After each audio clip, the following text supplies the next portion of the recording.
going on, everyone? Now live on Progressive Action TV, and we got a lot to talk about today, as usual.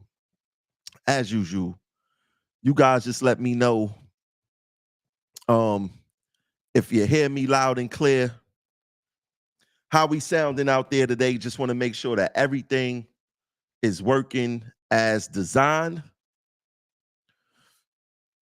Just making sure everything working as designed. The phone lines will be open tonight. The phone lines will be open tonight. So you guys got to make sure y'all get out there, y'all share this live, this video. We're going to talk about the failure of the MTA. We're going to talk about the MTA leadership. We're going to talk about some things today because we unapologetic over here. But let me just make sure that everything is what it is. Let me just check check a couple of the channels. There we go. Check a couple of the channels, man. Y'all see I'm doing this live in the 9:16 format. I kind of like this format a little better. I kind of like this format a little better. But we're going to talk about these issues like we normally do. But we go get into the nitty-gritty because when I do my my reels on Instagram, I really can't get into the nitty-gritty like I really be wanting to get into. So, you know, we're going to get into the nitty-gritty. We're going to talk about MTA President Chris Lowe. We're going to talk about Chief Labor Relations Officer Anita Miller. We're going to talk about those people. We not going to talk negatively in a bad way to try to sugar honey iced tea on them like they do the employees, but we just going to create transparency and create accountability of, you know, what's really going on here in New York City Transit. But like I said, take a second, because we're going to be here for a little minute. Take a second and share out the live. Share out the live. Just take a second and do that. Share out the live. Let me see what's going on Instagram real quick. Yeah. Take a second and share out the live. So let's see what like I said, the phone lines are open tonight. 914-998-6942. We fully live tonight. So the first issue or situation I want to get into is the New York Post putting out a story. My man, my son, made the front page. Crime boss Mamdani appoints rapper who served 7 years in armed robbery as justice advisor. Now, I did a reel about this a little earlier today, and I'm pretty upset about this. I ain't gonna lie, I'm pretty upset about this because we act like when it comes to Black folks, there's no redemption. You can't redeem yourself as a Black individual. You always going to be labeled by your past. You understand what I'm saying? You're always going to be labeled by your past. Let me just make sure that this is I did that right. Yeah. You're always going to be labeled by your past. And I'm really not a fan of that. You know what I'm saying? I'm really not a fan of that because they act like people can't redeem themselves. Now, y'all know that me and my son, we agree to disagree on a whole bunch of topics. Like, I don't agree with his political views. I don't agree with a lot of the things that he say. But one thing I do agree on when it comes to people is progress, right? Progression, changing for the better. And even with the situation with my son, I never spoke to him about this, but I heard that he never really committed those crimes, but he did the time for it. Is he not supposed to change? Is my son, the general, supposed to remain the same? Is he not supposed to change when it comes to um this type of situation right here. Let me just tag people on this right here. Is he not supposed to change? I mean, we all made mistakes as younger. What if we was based off of when we was in our 20s and sometime early 30s and we 50 now? Are we, y'all let me know how this supposed to work. Because now I'm pretty confused. I am pretty confused. I want to change my camera around a little bit. You know what I mean? I just wanted to change my camera around. I'm sorry for confusing y'all for a second, but what's really happening there? I'm confused. Let me bring this up on the screen too. Yeah, I'm pretty confused. You know what I'm saying? I don't know what they supposed to do. I'm trying to figure out. Did y'all see that mics on? Let me see if this actually came up on the screen. I just want to make sure that y'all seen this because I didn't see the graphic come up on the overlay. The graphic didn't come up on the overlay. I got to figure out why that is. Because there we go. I thought something was wrong, y'all. I'm over here tripping. I'm using a whole new system trying to figure this stuff out. But let's get to the next issue because I really want to hear from you guys regarding, the MTA and that type of stuff. But before we get into it, I just want to run across some table items. Did y'all hear about the pull apart? Another train pulled apart in New York City Transit. Now, the first time they tried to say it was some type of a worker didn't do their job, but I'm going to say this again. There's a lot of vandalism going on in New York City Transit. There's a lot of it. And the MTA seemed to not have a grip on what's going on in New York City Transit with this vandalism.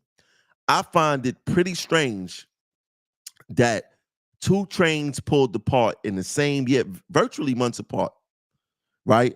Leaving riders stranded, transit management scratching their head as far as what's going on. A major catastrophe is going to happen sooner than later, ladies and gentlemen. A major catastrophe. This is not the result. I don't care what nobody say. This is not the result of workers not doing their jobs. This is not that. This is not that at all. I believe that this is the result of vandalism, but because of the transit culture, they are quick, fast to blame the train operator, probably saying the train operator, then whatever the case may be, car equipment, they quick to blame individuals like that, but they never take into accountability what they failed to do, right? They just cut overtime. Maybe they ain't just cut it. They cut overtime for every hourly employee back in September. President Demetrius Critchlow put out a mandate and said, any overtime gotta be approved by me, the dictator, the president of New York City Transit. And to be honest, a lot of people don't know, and I'm figuring that he doesn't know because he never was a New York City Transit worker. No matter what they say about his come up, New York City Transit is a unique space to work at, right? A lot of the nitty gritty work gets done on overtime, and it's not no fault because we have workers who don't want to work. It's the fault of the MTA. For one, it takes years to get called off of a New York City Transit test. It takes years. Most of the people who got hired for New York City Transit can't really tell you when they actually took the test. They can't actually tell you when they took the test, right? So that's one thing. For two, they treat their employees like sugar honey iced tea. Let's be 100%. They treat their employees like sugar honey iced tea. Morale is under the devil's feet. This is 100% fact. Morale is under the devil's feet in New York City Transit and the MTA as a whole, because now I'm speaking to more Long Island Railroad, Metro North. They in my comments, they in my DMs, they reaching out. This is not the job. If you are a second generational transit worker, this is not the same job in which our parents, our cousins, our aunts, our uncles worked in. Morale is bad. The transit way of dealing with employees is discipline first, everything else after that. And it actually goes against the progressive discipline principle. With progressive discipline, punitive discipline is supposed to be the last resort. In New York City Transit, punitive discipline is their first option. And sometimes it's the only option that they give, right? This is a 100% fact on that, right?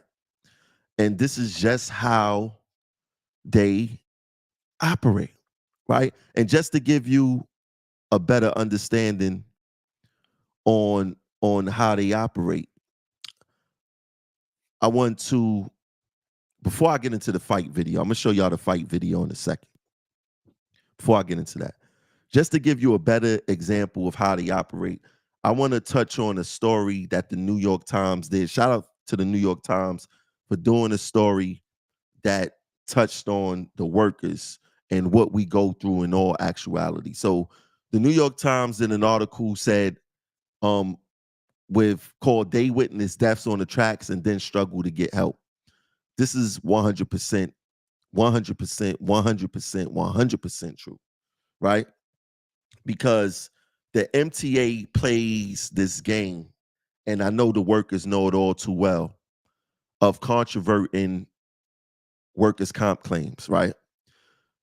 First and foremost, no train operator signed up to see dead, mangled bodies as a result of people jumping in front of trains, because it's not really talked about when you look at the train operator application. You don't see nothing about, well, you may have to go investigate people jumping in front of your train, and that the possibility that a body may be cut in half, heads split wide open, brain matter. They don't tell you any of that when you fill out the application.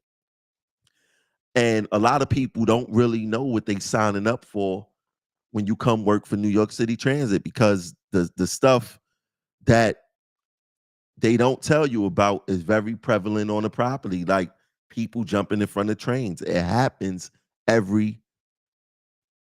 feel like every week.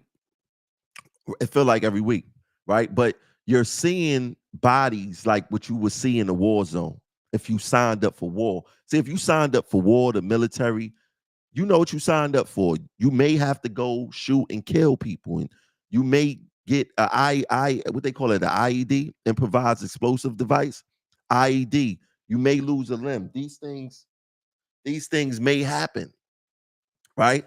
So you know what you signed up for regarding that. But when it comes to New York City Transit, right? People don't know what they sign up for. So when they actually experience someone jumping in front of a train and losing a limb and things of that nature, they expect the people who make the decisions, who never were train operators, who never had to experience a 12-9, are the ones telling you that, look, we only gonna give you 3 days of work. We don't care if you've seen a body with brain matter leaking on the tracks. We don't care about any of that. When you sign up to be a track worker, because I'm learning this myself, when you signed up to be a track worker, and track workers got to come clean up the blood off the tracks, the brain matter off the tracks, they got to come clean that up. Everybody is not fit to handle that. It's a 100% fact. Everybody's not fit to handle that. But once again, with New York City Transit and the MTA, the way that they operate, because they are fixated on employee availability, controvert. And for those who don't know, controvert means deny you of your case, right? The evidence could be clear as day. You could be on video falling down the stairs, breaking your arm, breaking your leg, the MTA would say that you lying, controvert your case just to get you back to work by any means necessary, right? And that's what they're focused on. So they don't care about your mental health. And I want to bring up this other, let me see if this is it. Yeah. So another part of that article, train operator Baptiste said, I did not cry as much on the second one. That's sad, right? And it's saying in the caption, when a man jumped in front of the Nyoka Baptiste train, she signed up for the same program as Gidi. 5 months later, her train struck another person. She couldn't afford the time off and skipped therapy altogether. Let's examine that for a second. First of all, I guarantee you, if she had it her way, right? If she had it her way, she would not have returned 5 months after the first one. I'm almost certain of that, right? And the damaging part is when in the caption, her train struck another person, she couldn't afford the time off and skipped therapy altogether. That's a symptom of, not because she couldn't afford the time off, the transit authority, New York City Transit, didn't afford her the time off to take care of her mental health, right? Because people can't sleep after seeing this. Like, it's hard for some people to see dead bodies in the casket well put together. Now imagine seeing a dead body mangled, cut in half, organs everywhere, brain matter. It's crazy. So it wasn't the fact that she couldn't afford the time off. It's the fact of this practice that the MTA does not care about their employees, and it's get you back to work by any means necessary. That's what it's about. Get you back to work by any means necessary.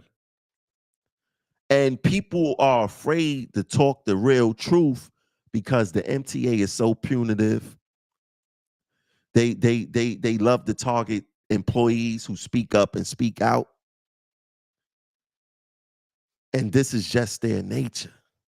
This is the MTA's nature when dealing with their own employees. So it wasn't the fact that she couldn't afford the time off. It's the fact that the company didn't afford her the time off, because what they do when they controvert your case, they start playing with your money. They know that, and it's sad, we got to do better as a society, as a community, as the working class, the working poor. They like to say we the middle class, but I think that we the working poor. I don't count overtime. I only count um gross pay, because they saying that they got these surveys, these studies, and all this other stuff. You need $180,000 to live in New York City. The base pay for most transit workers is between $60,000 and $80,000 without overtime, right? And then you gotta wait 5 years to top pay, except certain titles like train operator. They almost start at top pay. Um, and maintainer titles, they start at 85% of their top pay. All other titles start at 70%, but the one title, cleaner, which historically only black folks was allowed to be porters, aka cleaners, they start at the inferior wage progression of them all, which is 60%. I hope the transit authority do the right thing this contract and fix that, and don't make us give something up for that. Like, that's silly. Fix that. Everybody should be at the way this company is going, everybody should damn near start at top pay. They need to forego the wage progression, because they are understaffed like a mother, except when it comes to managers. We'll talk about that in a second.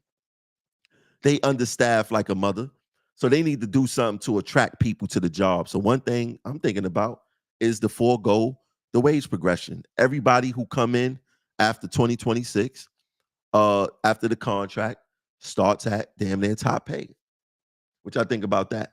That sounds good to me. That sounds good to me. I want to touch on the fight. Did y'all see the fight that happened in the station? Now I see there's callers on the line. Before I get into the fight, I'm gonna play the video. Um, I'm going to take calls going towards the end of the show. You can hold on, keep your place in line. I will be going in order.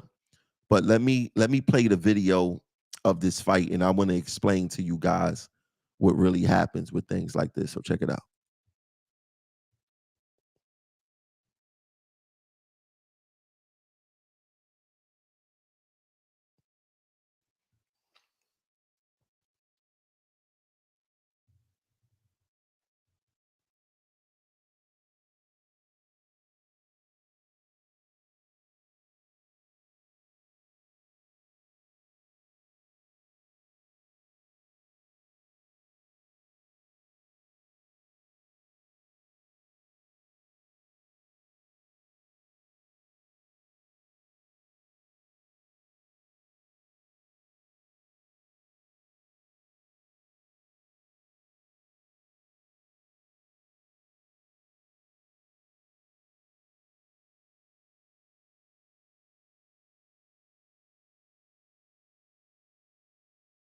Now let me tell y'all something about that. Actually, I want to play that clip again. I didn't have the sound on.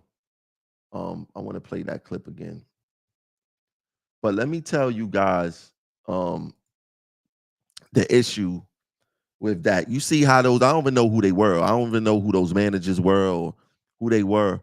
But if they were to get injured during that situation, the MTA 9 times out of 10 would have well, I would say 10 times out of 10 would have controverted their case and said that wasn't part of your job duties. Even though you're doing something heroic, these people could have got into a fight. They could have killed each other. Something tragic could have happened. I salute them for stepping up. I think it's foolish knowing how the MTA operates, but I think it's foolish for them to step up knowing how they treat their employees, right? You putting yourself in harm's way.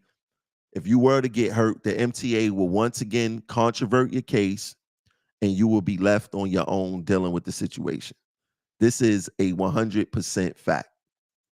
You will be on your own dealing with the situation, and there will be nothing that you could do about it, right? But I mean, it's crazy. I'm a come back to that fight video again. Actually, let me get this together too while I'm here. I want to get this together too while I'm here. Get these videos in the queue. I don't know why. I don't know why that sound didn't play on that clip, but it's all good. But now let me see. Yeah, I want to get into why we really here talking about the failure of the MTA leadership. Because what people don't understand is when the MTA fell their employees, they actually fell in the riding public also. Because there's plenty of studies out there, and it's common sense. If you have happy employees, you have a great business, right? It's sort of like the saying, happy wife, happy life. I believe that. Happy wife, happy life. I believe that if you have happy employees, you will have happier service, you will have better customer service, you will have people more than willing to come to work, do extra trips, do things to help the company. But when you don't have that right there, you're going to have an issue, right? So let's go back to the first Black MTA president, Demetrius Critchlow. Let's talk about him. Because I don't feel like I 100% cleared up what's going on and why the sudden change and how me and him are interacting, because I see people seeing him on a show and they asking me questions, and they like, yo, Tramel, what's going on? And this and that, what happened? And to be honest, a lot of people who's contacting me is happy that someone is holding him to the fire. To be honest, I'm getting a lot of that. I'm getting a lot of women saying, oh, he's a nice guy, he's handsome, he's this, he's that. Should I say this or shouldn't I say this? Should I say this or shouldn't I say it? Ladies, pump your damn brakes, because there's something out there that if I release, especially black and brown women, I think y'all better pump y'all damn brakes. Pump y'all brakes. Don't jump out the window yet. You don't know how this guy feel about y'all. You don't know how he feel about the community. That's all I'm going to say.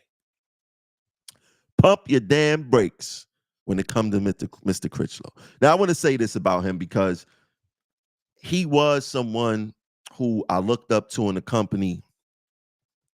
When he was at Staten Island, I tried to establish a relationship with him, and he always had the door open. To be honest with you, like he was, like I said, he's very personable. He would speak to you. He would take your phone call if he's not busy. He won't do much for you, but he would talk to you, and he will, like I said, he would patronize you. He's great at that, right? But he was someone who I looked up to in the company, because when you look at in the MTA and you see his trajectory, and he's the first black president in the MTA out of all these years, and he never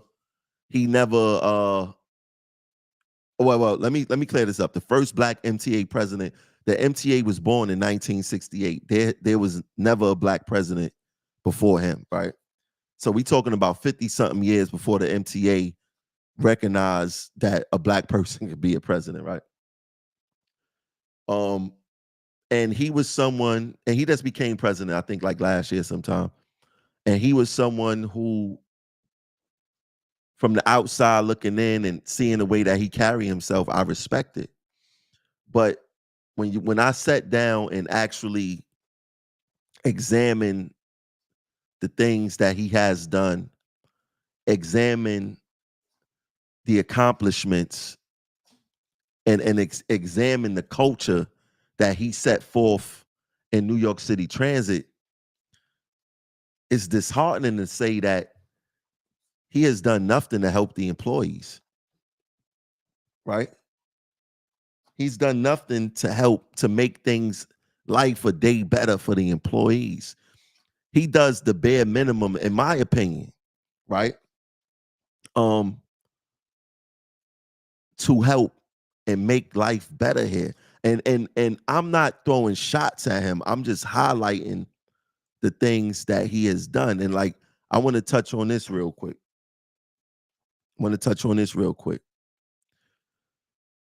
The other day in the newspaper, I forgot what title this guy's from, but he got allegedly caught with multiple acts of dual employment. And President Critchlow put a statement inside the newspaper, right? He said, we sought to terminate the employee who is the subject of this report for repeated and egregious violations of dual employment rules and rest requirements that betrayed the public trust and were in blatant disregard of public safety.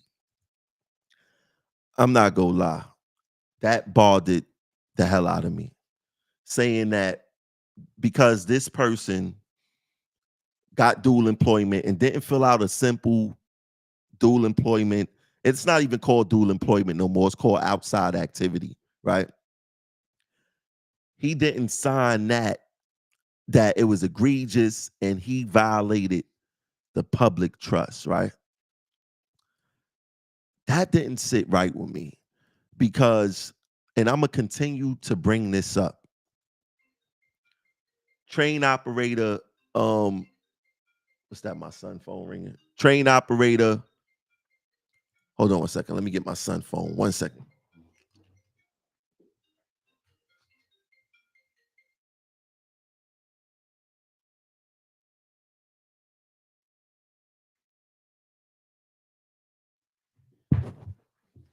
Train operator. Let me bring that. Let me just put that back on the screen. Speaking of public trust, right? MTA worker seeks 10 million in damages after subway assault, right? Now, just to be clear, it wasn't about really the subway assault. It was about what happened during the due process of this assault, right?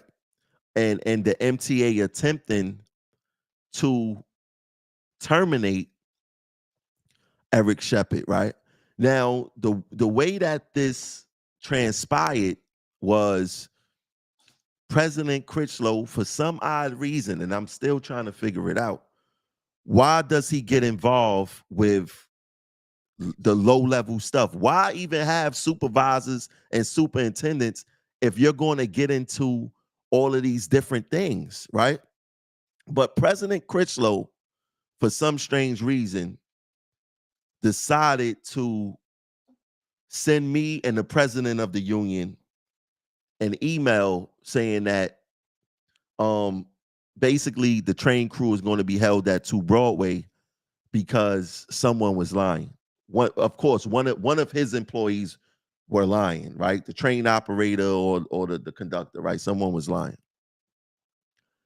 And if you felt someone was lying, that's cool. Us as the union, we go sit there and we go fight it and we go see what he's talking about. But what came out of that whole situation was they showed us a video, and the video was edited. When Eric Shepard signed his stipulation, because Eric Shepard, his father used to work here for 30-something years, just retired not too long ago, right? And shout out to Eric Shepard and his pops. His pops just had a dope 70th birthday party the other day. I seen the videos, I seen the pictures. It gave me a better insight into Eric Shepard and how he operates. Because when he was telling me that he wanted to speak to his father regarding what was going on and how labor relations was acting and how they edited the tape, it made sense, because if you could just see how him and his father interact, they interact more like brothers. You know what I'm saying? And you could see the tightness in how they interact with each other. So when Eric Shepard signed the stip, he was counseled by his father, and you can't trust the authority, the MTA, if they not being forthcoming with the simple stuff, such as CCTV footage. So Eric Shepard wanted to fight. We wanted to fight as a union, but we could not trust the MTA moving forward on this particular case because we seen that the video was edited. So Eric Shepard, he signed the stipulation for 20 days. Not President Critchlow did not step in not one time, knowing that the tape was edited, knowing that he got involved, knowing that when he used his influence to get involved with situations, the people below him is going to try to see it through because they want to appease the president. This is just how it works. They want to appease the president, right? So not one time did President Critchlow step in to do the right thing to withdraw the discipline against Shepard, all because someone on his team edited the tape.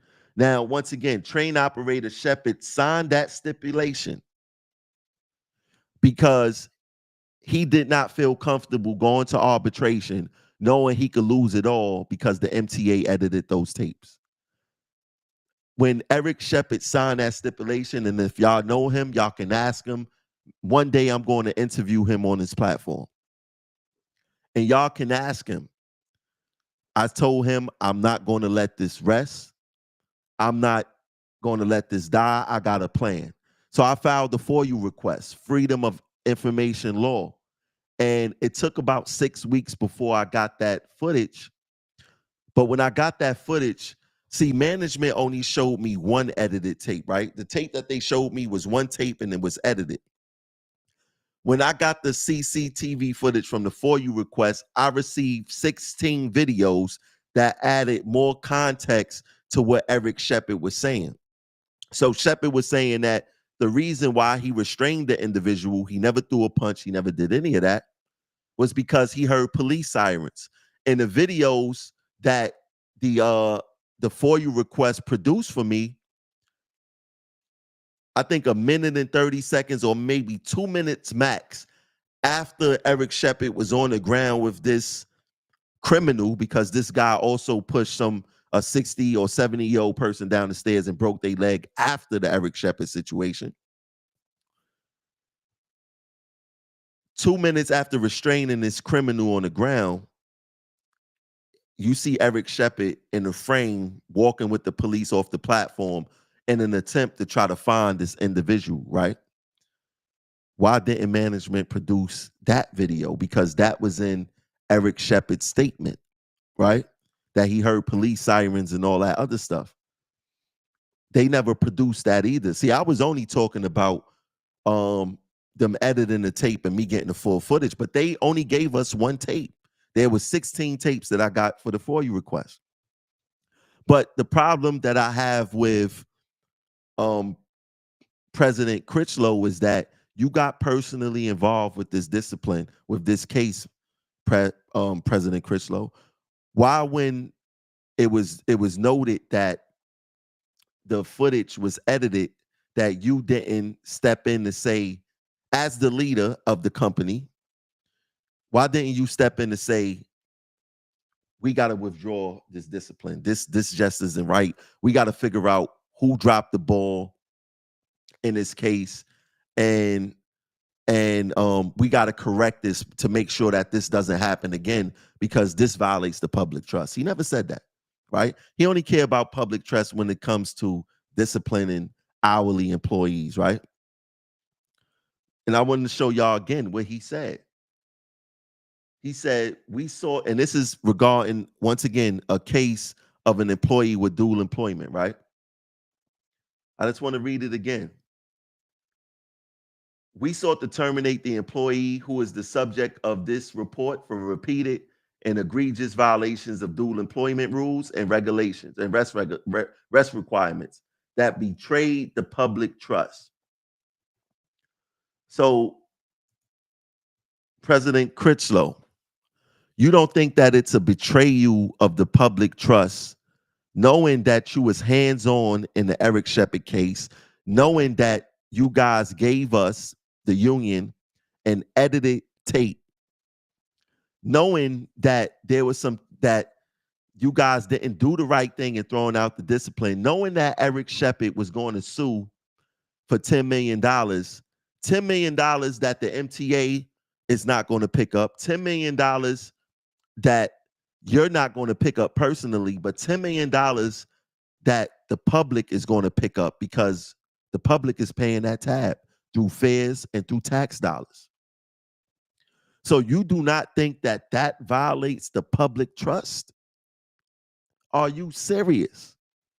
Right? And this is why I got a problem with how you're operating, because you're burning the candle from both ends. Yeah, you want to know what? If a employee decides to get dual employment, not tied to any incident, not tied to any accident, they are violating the public trust simply because we're assuming that they're not getting enough rest. But there's no violation of the public trust when you were hands-on a discipline case, knowing that the MTA edited those tapes, knowing that Eric Shepard was suing for $10 million because it was in the media, and you guys still didn't step up and step in to do the correct thing by overthrowing and throwing out completely, vacating his discipline. You don't think that's a violation of the public trust? Copy, I hear you. I want to touch on this video right here that President Critchlow put out talking about appreciating their employees. Check it out. New York City Transit. Demetrius Critchlow here, president of New York City Transit. Here for Employee Appreciation Day. Want to say thank you for all you do, when you do it, and how you do it. So grateful for you. Looking forward to the future. You are the best employees that anyone could ask for. You appreciate employees, right? This is what you. Now we all know this is some bullshit PR. This is just a PR narrative. Hey, President, you got to go out there and say that you appreciate your employees, knowing that it's all ceremonial. It's all patronizing once again. Because when we talk about you guys appreciating your employees, we're not talking about talk. We're not talking about lip service. We're talking about seeing it in action. You understand? We're talking about seeing it in action. Eric Shepard restrained a criminal who just hit a conductor upside the head with a scooter. That same criminal spit on train operator Shepard. Train operator Shepard, who was way bigger than the criminal, did not throw a punch, did not put him in any kind of submission hold, didn't slap him, didn't spit on him back. He just simply restrained him because he heard the police come. So you said that you appreciate your employees, but your level of appreciation is saying that Eric Shepard was lying. Your level of appreciation is saying that he belongs at 2 Broadway. Your level of appreciation is calling labor relations and telling them that you're looking at this case to make them overreact with big stick management. Your appreciation for the employee is knowing that somebody on your team edited the tape, furnished the union with edited tape, still making Eric Shepard sign a stip that you oversaw. Your version of appreciation for an employee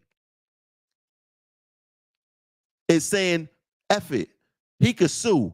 I don't got to be held accountable. I'm not responsible. I'm not going to pay the tab. The taxpayers go pay the tab, so I don't give a damn. That's how much you appreciate your employees. And that's how much you care about public trust, right? I want to play this video again about you appreciating employees. Let me play this video again before I get into the next way to show how you appreciate your employees. New York City Transit. Demetrius Critchlow here, president of New York City Transit. Here for Employee Appreciation Day. Want to say thank you for all you do, when you do it, and how you do it. So grateful for you. Looking forward to the future. You are the best employees that anyone could ask for. Looking forward to the future, and we the best employees that an employer could ask for, right?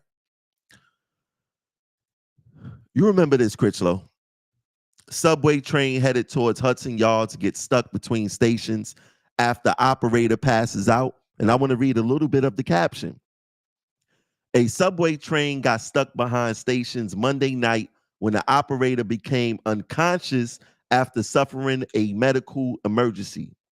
The MTA says a female train operator was handling a number 7 train headed towards Hudson Yards around 5:30 p.m. when she reported not feeling well. President Critchlow, you appreciate your employees so much that that employee told your subordinate, another superintendent that was in the field that had a better view of the situation than you did, right? She told the superintendent that she was pregnant. For some strange reason, once again, I don't know, you got a fetish for getting involved with low-level situations that could lead to discipline. I don't know, maybe that's a fetish for you. But you overruled the superintendent in the field, and you sent that employee who said they wasn't feeling well, which she was really pregnant, you sent her for incident testing. I mean, reasonable suspicion, right? So an employee who fell unconscious, who the news reported had to go to the hospital, you guys like to hide behind a word called liability, right? Once again, y'all hide behind the liability word for hourly employees, but you don't hide behind the liability word for you and your managers. So for liability purposes, but we know it don't have nothing to do with liability because the only liability that you're worrying about is blaming the employee for anything that would lead to discipline, because this is your actual track record. This is your actual track record, right? And that's what you're showing. Because the only reason why they would send someone for reasonable suspicion, which I found strange, he didn't even know what that term was, and I dare you to say that I'm lying, sir. Is to try to find something to blame the employee, to say that they were incompetent, they was conduct unbecoming, they were drunk, they were on drugs, they were whatever the case may be, to point it back to the employee, because there's no way possible an employee who's pregnant could pass out from being pregnant. That's unheard of for New York City Transit or under their jurisdiction, right? That's unheard of. It can't possibly happen.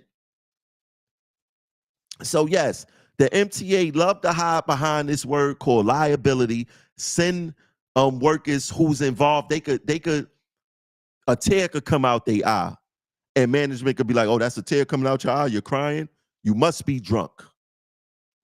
You must be you must be on drugs. We're going to send you for reasonable suspicion or incident testing. A tear should not come out your eyes on this job. This is for liability purposes. They love hiding behind that word liability when they are the ones who leave people liable, who leave the public liable. They are the ones why the public sue for all these lawsuits. Because of their decisions, because of their actions. They are the reason why employees sue them, because there's no liability when it comes to them. There's no accountability. There's no responsibility. I think that they have ability issue. Now that you think about it, they don't want no responsibility. They don't want no liability. They don't want no accountability. They don't want nothing that has ability in it. Nothing at all. But this is the leadership. And the sad part is this, right? Everything starts at the top. The top sets the tone. So if the top of the company is more focused on big stick management, discipline, then guess what? It's going to filter down to everyone else, and that's going to be their mantra. That's going to be the thing that drives them. But if you have leaders, that's why everybody liked Byford, because Byford came with a different type of energy. And the fact that Byford, he not saying that he's innocent, because I'm quite sure he had some plans that I probably wouldn't have agreed with, but he understood employees. Why? Because he started as a booth agent or whatever the case is. Bernard Jackson, he's the CEO. I don't know what the hell he do here for New York City Transit, but he worked in Chicago, he worked in LA, he worked in Dallas. He has a different point of view. Like when I speak to him, he probably ain't gonna want to speak to me no more now that I'm getting at his boy Critchlow. But when I speak to him, he has a different perspective. Why? Because he started the job as a cleaner. He was cleaning buses and he rose to the top. Those are the stories that I respect, that I love, right? And not only that, he got a special story. He got drafted to the Portland Trailblazers. He got drafted to the Portland Trailblazers in the 80s. He didn't make the cut, and he had to go back to the projects and had to figure it out. And he got a job cleaning buses and rose up through the company, and then became a boss in that same company, became a boss in LA, became a boss in Dallas, and then was bought here in New York City Transit. Now, one thing I would say about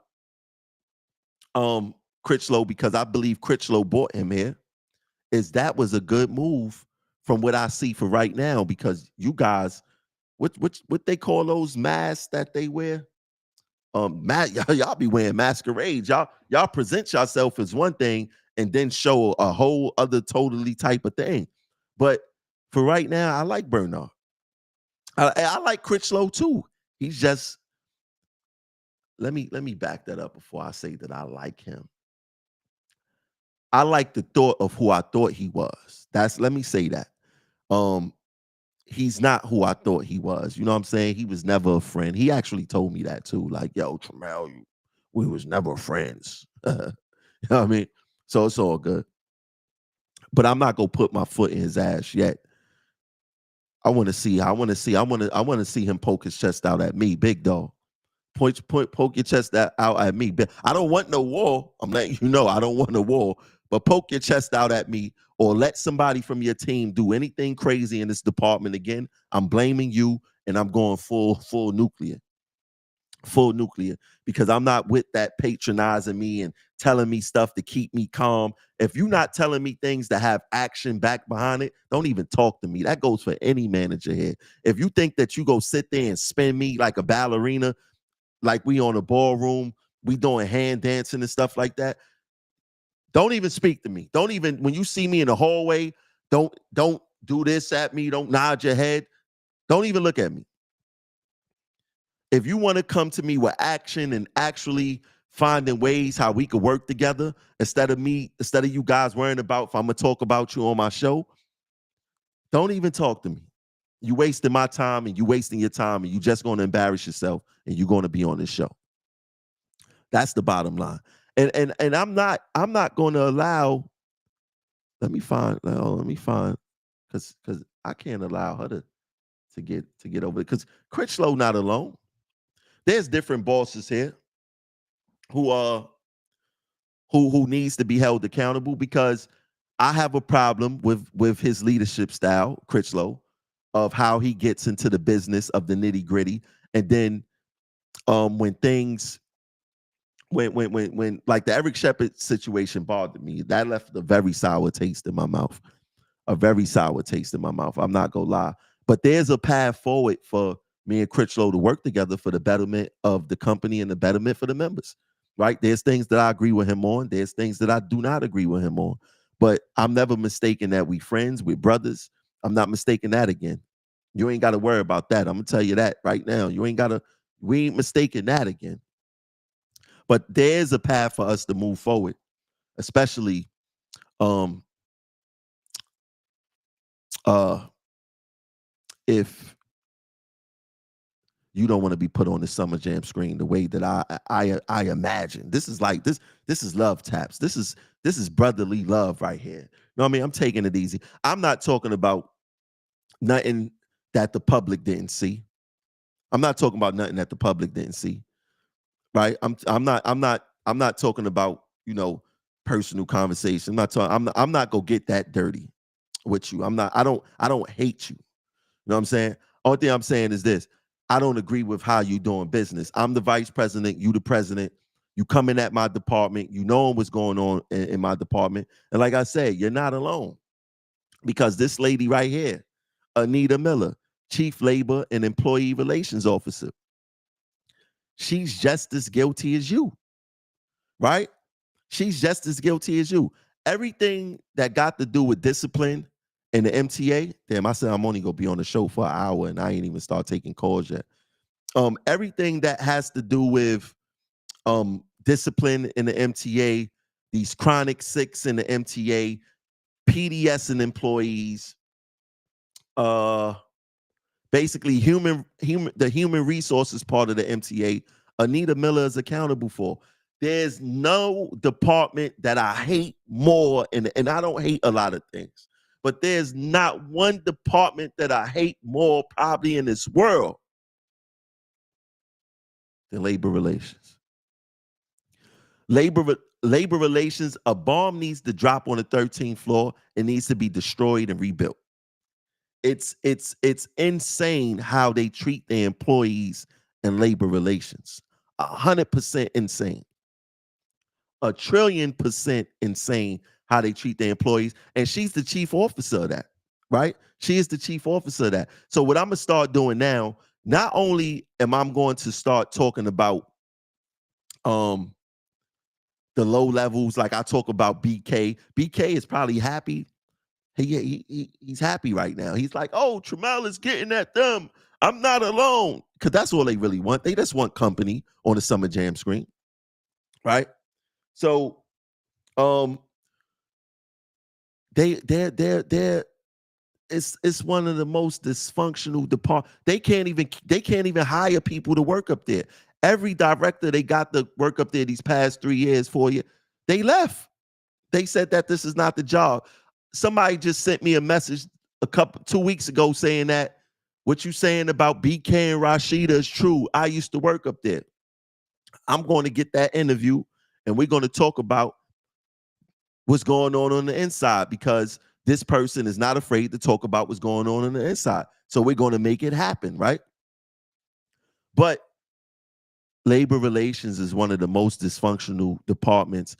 Miss Miller, I'll have to ask you this question too. This happened up under your watch. Why didn't you guys throw out that Eric Shepard discipline? Why didn't you guys throw out that Eric Shepard discipline? Why didn't y'all throw it out? Right? And like I said, or what I was saying a few minutes ago, I know BK and them up there is happy because they not alone on the Summer Jam screen. I am not. I'm going to start calling out these bosses, right? Because this is the strategy, and I could tell them, because there's too much bureaucracy, there's too much BS, people got too much leeway in labor relations. I'm going to start putting Anita Miller and Critchlow, and everyone else on the screen. If I find out someone in their department is being very egregious, or big stick management, being unfair and all that other stuff against the employees, I'm going to start doing that. Because what's going to happen is the bosses go call, yo, Tramel said this on the show. This going around saying that I had something to do with it. What's going on here? Oh, yeah, that's going on. Well, what the hell are y'all doing? That's the conversation that they probably having right now. Well, what the hell are y'all doing? Because look, I told y'all on my Instagram reel the other day, check this story out. Check out this crazy story. I was at 2 Broadway last week. This week I'm on vacation. People calling me like I'm working. I'm picking up the phone. I'm still answering calls or whatever, but I'm on vacation. Like, I'm on vacation this week. Tomorrow I got a whole bunch of stuff to do. I'm probably gonna be off the map for a little bit. Got a lot of moving around to do, right? But I'm on vacation this week. So last week I was at 2 Broadway, and a member came in, a conductor came in, and this conductor was like, yo, they wrote me up for 20 days for chronic absenteeism, but I have FMLA and I have a chronic condition. So I was like, all right, cool, well, what's the chronic condition? Because he was kind of like leaning on that, and he was like, I got cancer. I said, all right. He said, but look, Tramel, trust me, I did everything that they asked me to do. I got my paperwork in the car. If you got some time, can you please review my paperwork? I said, yeah, absolutely. Go to your car, go get it, and let me look over it. I looked over this conductor's paperwork. I was so upset because this conductor complied with every single aspect of what they were asking for. He filled out doctor's lines every time that he had what they call that? What do they call that? Not reaction. Side effect to the chemo or whatever radiation, whatever he was getting, right? And this is real life. Like, nobody don't ask to get cancer. When you get that, you got to deal with it, and you got to still try to have a normal life after that. I mean, during this, right? So got these side effects. He's going to work. He's getting his treatment. That's an outstanding employee to me. That's an employee that you will want to appreciate. You know what the MTA did? Even though he complied with every single aspect of what they asked for. You know what labor relations did? They wrote him up for 20 days. Yeah, they wrote him up for 20 days. So, you know, as a result of me putting it on a show, as a result for me speaking with a logical person in labor relations, the discipline was vacated. Why we have to go to these extreme lengths when the person shouldn't have had the discipline in the first place? Do you guys understand how stressful it is to give someone discipline, whether they deserve it or not? Even the people who deserve it, you give someone a Dan, that it stresses them out. Now picture thinking and knowing that you did everything right and you still get a Dan and you dealing with a real life situation like cancer. It's bad enough that people don't know where cancer come from. Cancer could possibly be triggered through stress. Who knows? But you got this person going through real life situations, and now you hitting them with discipline, talking about you want to give them 20 days. And the problem with this is, and I hope, Anita Miller, I hope you're listening, because you don't like responsibility, you don't like accountability, you don't like liability either. Why do y'all paint all the chronic six with broad strokes? Why y'all say, oh, you send out the 21-day letter. Y'all say, well, provide us with the documents. The people are already doing that. They asking, like, what else are they asking for? It's because y'all only looking at how often the person was out. Y'all not looking at the documents, and y'all sending out these DANs and these 21-day letters, right? Y'all painting every employee with broad strokes. Oh, they don't come to work, they're a bad employee. We gonna make them fight from the back. Every chronic sick must be looked at an individual basis. The same way how y'all look at the FMLA at an individual basis and still have people jump through hoops. Why y'all not looking at the chronic six at an individual basis? Y'all don't FMLA broad stroke and say everybody pass. Everybody's qualified for FMLA, but for chronic sick, y'all do that because it leads to discipline. When it comes to FMLA, y'all don't do that because y'all want to make it hard for workers to have access to their rights, to laws that benefit them. This is how the MTA functions. Critchlow, think about this, brother. Let me stop calling you brother. Critchlow, President Critchlow. Think about this. Why would you get involved with low-level discipline like Eric Shepard? Why would you make the call to send a train operator to get drug tested for reasonable suspicion or alcohol or whatever the case is, when FMLA is more closer to your will base, when chronic six is more closer to your will base? Because everybody in labor relations said you were the one who put out the mandate about employee availability and getting people back to work by any means necessary. You put out that mandate. You put out all these, you got other stuff that's closer to your wheelhouse. Why aren't you attacking that to make the workers' lives a day better? But you skipping all of that and going straight to anything that could lead to discipline. Anything that leads to discipline, Critchlow is on it, if it come across his desk. And I hear this from people on your own team. You know what I mean? Let me start looking at what's going on with y'all want to see that fight again? Let me show y'all that fight again. Just something on the side. Let me show y'all the fight again before I get into before I get to see what these callers. Come on.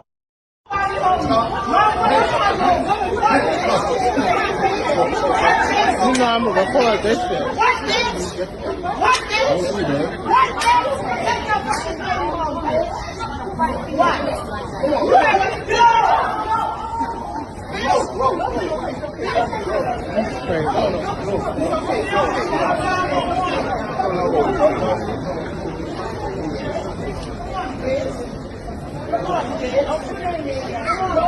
she that old? Like, come on.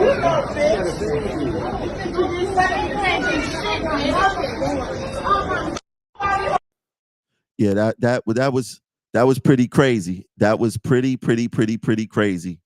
What was going on there? Pretty crazy. Now let's get to the first caller. The phone lines are open. The phone lines are open. Y'all see the number on the screen. Let's get to the first caller to see what's going on. Caller 1799, you now live on Progressive Action TV. What's your name? Where you calling from?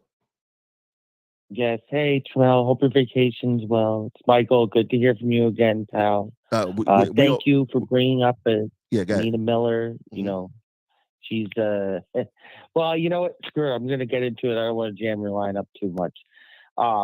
You know, I got disciplined for being injured at work by a sick time.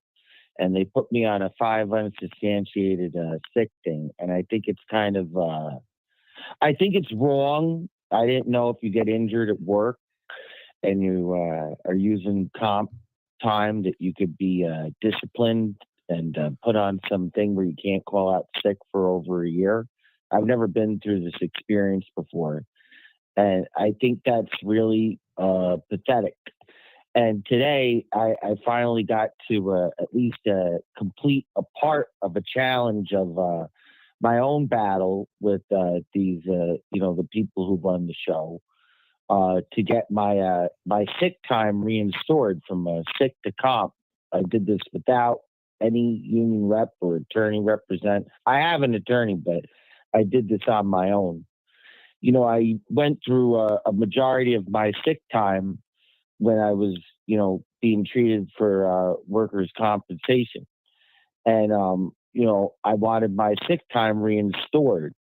And for some reason, the people in this injury on duty unit, they seem to have lost my waiver of election form. I'm not sure what that means or how they lost that.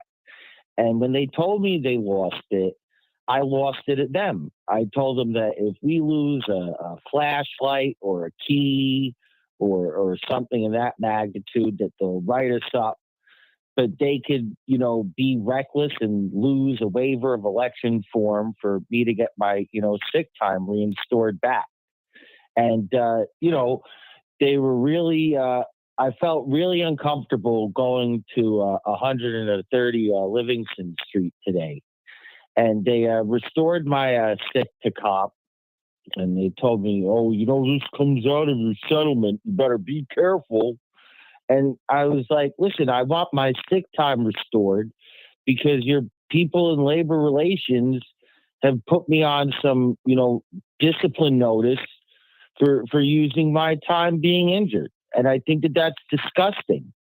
And the other part, I don't even have a contact for anyone in labor relations. Like, you know, they send out these letters and then they don't put call here, do this or do that.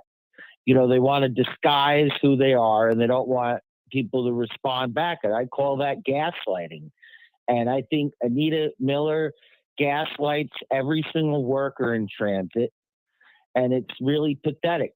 And I really hope that she hears this because I'm still not done and with this whole workers' comp thing. And, you know, I really hope that she gets the chance to hear this, knowing that this is the way that they treat their employees. So, you know, thank you again. I hope your vacation is well. And I hope you do this next week. This is incredible. Thank you. Thanks for calling in.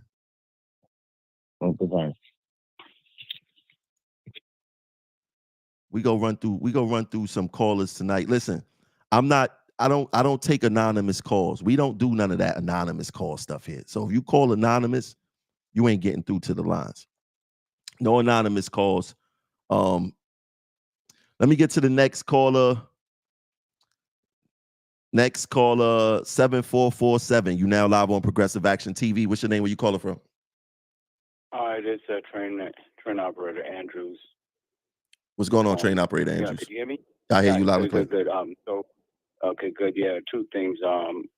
They put out a new notice apparently yesterday or today about employee availability, and like before when you call out sick, it's further notice. Now they want to know how many days. Hold that note. Hold that thought. Right. Hold that thought for 1 second, because I was about to touch on that. So let me put it up on the screen, and I want you to finish saying what you were saying, because I'm gonna discuss that. I'm gonna let y'all know my position on that.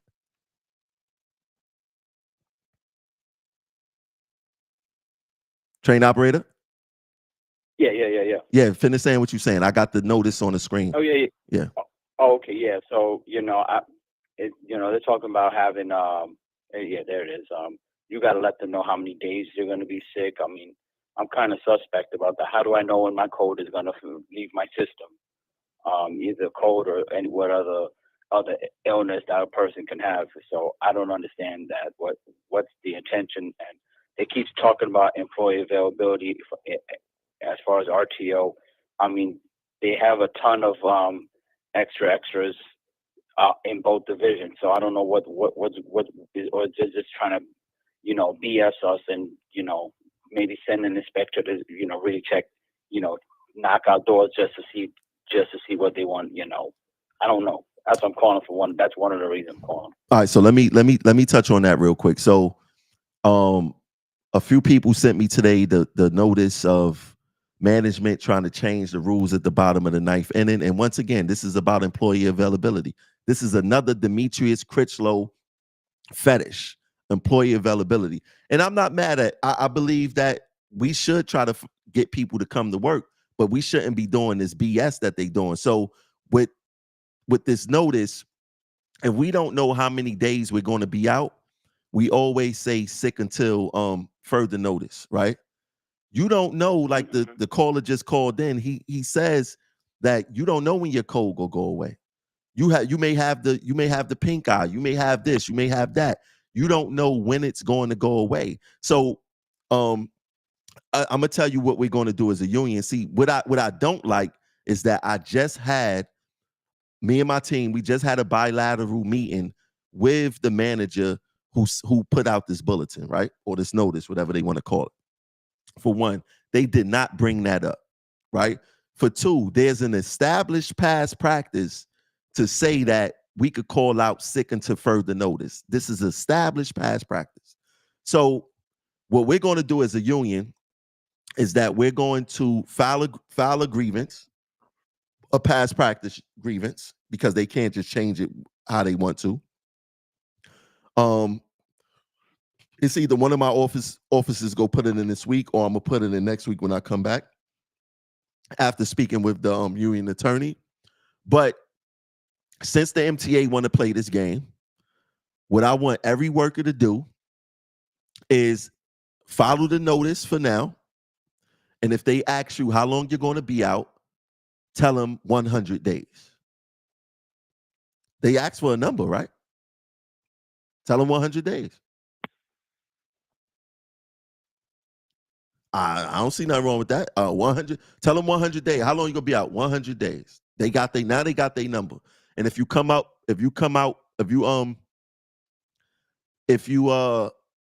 get better before then you let them know that, look, I'm returning back to work tomorrow. My doctor cleared me for whatever day that you're coming back, and bring in the doctor notes. Follow all the sick rules. You got to still follow the sick rules, and we keep it pushing. But moving forward, if you got to call out sick until further notice, you call out 100 days. I'm going to be sick for 100 days, and let them figure it out. Wishing that you have another question? Yeah, the second question, I mean, I didn't, it was kind of off topic, but this thing with the conductors, I mean, who they wanted to take conductors off. I know we got a contract. I know President Chirillo went to New York once to have to even justify having conductors. Who actually brought this thing up, and they actually make a law out of it, and I guess is at the governor's desk, or or somewhere in Albany ready for a signature, or end opto. I don't know, but where did this actually came rooted from? Whose idea was this to say that? I mean, even nobody in MTA, either Jano, Critchlow, anybody from who runs subways, did not even say, "Hey, stop that! That you can't do that in New York City." Who brought this up? They said NYU. I don't understand. If you could give me some clarification on that, because I'm very confused as to who even brought this topic up and why the MTA is not even defending, saying that we need these people, we need conductors and train operators for our system.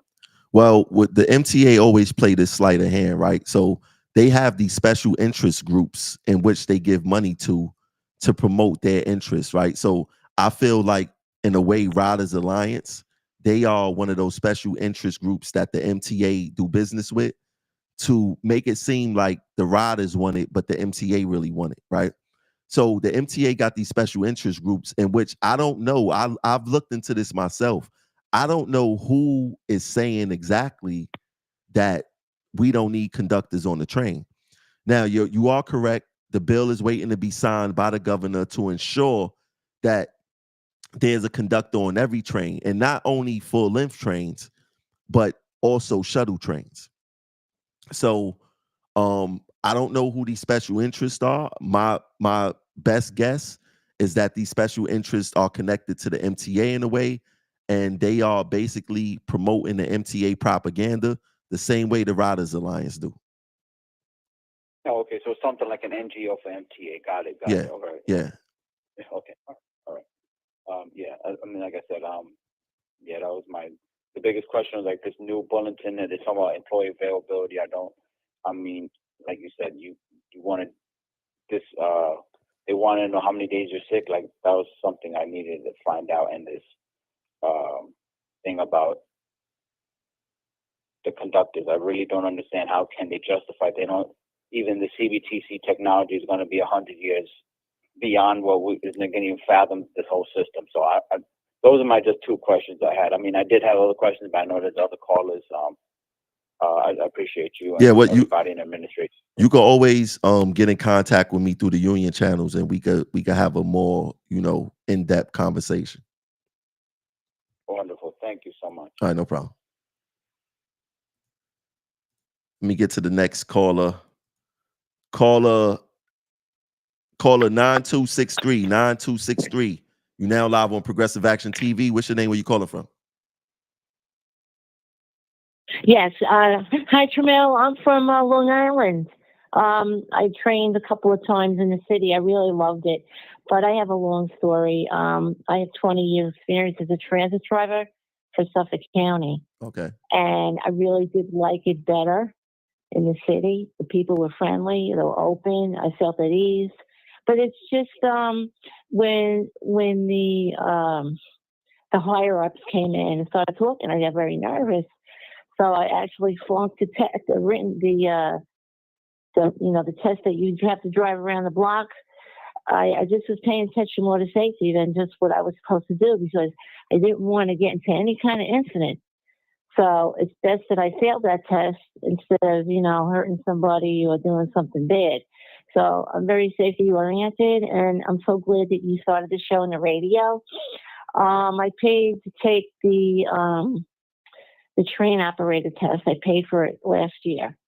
And just a month before going to take the test, I got into a very serious incident over here, and I had to call HR, and I had to tell them about it. So then I called like a little bit down the road, and they're asking me, how you feeling? I says, well, I'm still healing. So I still have it in mind to retake the test, because I know train operators are needed. And it's something that I've wanted to do all my life, because I just love it. Something about it, I just love it. So I'm so glad that you brought this to our attention, that you're going to be protecting the workers. So, when I do, come to the point where I can, we take the test and you train, I have that confidence. I have you backing me up. I'm so proud of you, Tramel. Thank you. I appreciate it. And follow your dreams. If your dream is to come here and be a train operator, then you come here and be a train operator. Of course. Yes. I can't wait. I feel I get the tingles when I talk about it. So I know it's the right thing. When I was when I was little. My mom goes, "You want to what?" I says, "I want to drive the train one day." She goes, "Okay." That's when you don't think about doing train operating. But I tried the Long Island Railroad, Yes. and they didn't even look at me. But I know in the city there's more diversity. I love the food out in the Bronx. Well, that Jamaican food. I can't wait. Well, thanks for calling in, and thanks for sharing your thoughts. And we wish you good luck, and hopefully we'll see you on this side of the fence. Yes, sir. Thank Absolutely. You. Have a great holiday, you and your family. You too. Have a good night. God bless. We go run through all these callers. Let's get to the next caller. Caller 1639. 1639. You now live on Progressive Action TV. What's your name? Where you calling from? Termel, it's Chrissy. I just wanted to say I think you're doing a great job. Thank you. I admire you. I just like how you're very, you keep your foot on their necks. You are for the people. You are for the workers. And I really admire and appreciate you. Keep up the good fight, and you have a great holiday to you and your family. Thank you. I appreciate it.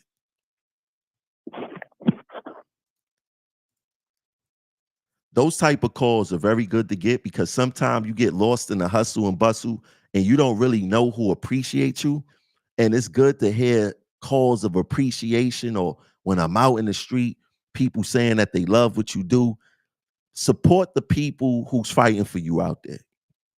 Tell them that because we get so much hate. There's always people telling you what you're not doing right, but there's not a lot of people telling you what you are doing right. So it's always good to get those types of calls. Let me get to the next caller. Caller 6483. You now live on Progressive Action TV. What's your name? Where you calling from? Hello, it's from Celso from Queens. How's everything? What's going on, Celso? I'm good. I've reached two conclusions with the MTA. One, they feel like they own the system. It belongs to them. And they also feel like they own the workers. Mm-hmm. Like the workers belong to them too. So they could do whatever they please with the workers. They could do whatever they please with the system. Anyone that dares push back or question them or second guess anything they want to do, they have problems with. They feel like they don't have to answer to anyone except for not even each other, not even themselves. They just have a whole system set up where they've been getting away with it for so long that at any point, any type of opposition, they just crush it. So why do they have that attitude about owning the system and owning the workers? Like, where does it come from? That's what I'm wondering. Like, where does it come from? Where does it come from, that whole mentality, that whole thought process that we just have to be subservient and we don't serve the public, we serve them, That's scary. Well, that was my main question to you. It's the culture. Yeah. I mean, this has been forever the culture here in New York City Transit. Is like they want to control every aspect of your life, and it's not like it's getting better, it's becoming worse.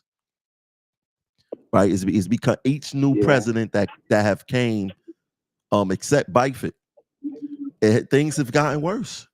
It has not gotten better. Yeah. And I don't think they intend to make it better. I don't think they want to make it better. They don't. It's like they want to go backwards. Mm-hmm. They want to, pay people as little as possible. People have as little rights as possible. If it was up to them, I think they would have us at will, like that. And we're borderline getting there, where they could just terminate people as they please, and you don't have any rights. And people don't understand the history of the civil service, right? Civil service is very important because civil service protects the public from, abuses of management, abuses of those people that don't want to run the system the right way, right? Mm-hmm. So they forget our place in this. We don't work for politicians. We don't work for all those people that want to make a name for themselves. We work for the public to make the system better. And when we see things that are out of place or not working right, or might cause damage or might hurt people, we speak up, right? And that's our obligation, moral obligation. However, the MTA does not like that at all, right? They don't like people like you. They don't like people like me. When people speak up, they get upset, and the workers know that, right? Well, and one day I hope that the union unifies itself and all divisions work together hand in hand and unite, not just trains be strong, but buses also be strong, and the whole union unified together to, do the same thing and have the same mentality. Like we're not taking no nonsense, no joke, because. But the thing is that I understand that now that the laws are designed against the union, they're designed against the workers to make us all as weak as possible, right? Mm-hmm. Did Celso cut off? Celso cut out? Sound like his phone cut off. Celso, call back if you can. Let me see. Phone lines are open 914-998-6942. Phone lines are still open 914-998-6942. I really be trying to keep this I'll be really trying to keep this show at wait, what cut off? Oh. I really be trying to keep this show at an hour. I always end up going over an hour. But yeah, look, this is going to be, let me just make this clear. This is our platform. This is the platform for the people. This is not only for transit people. This is for all workers in the city, all workers in the state, and all workers in this country. We make all the BS shows the number one shows. We got to make shows like this the number one show. If you following on YouTube, grab a family member, tell them to subscribe to the channel. Call your coworker, tell them to subscribe to the channel. I'm not only covering transit issues, like all of our issues. What I noticed when I started this advocacy is that a lot of our issues intersect. What's going on in the MTA is going on in the post office. What's going on in the post office is going on in UPS. What's going on in UPS is going on with the teachers. Like we have common issues that we could fight for. You know what I'm saying? Common issues that we could fight for, and we just not doing it. We just not doing it. We not standing strong. We not standing together.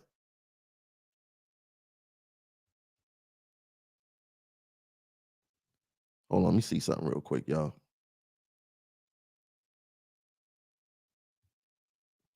Let me see something real quick.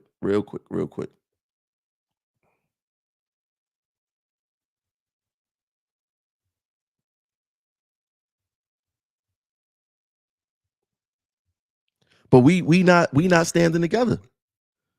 We not doing enough to stand together to make sure that we see all of our issues through, because an injury to one is an injury to all, and it don't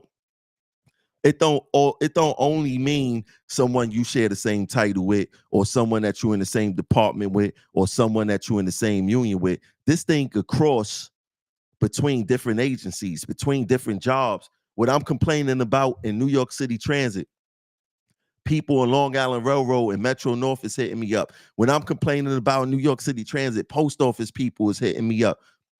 And what I'm learning is that if we all come together as the working class, if we all come together as workers, we could really get the change that we so desperately need. Thanks everyone for tuning in. Catch us next Wednesday, 9 p.m. And we're going to continue bringing the heat. I'll catch you guys later. Peace.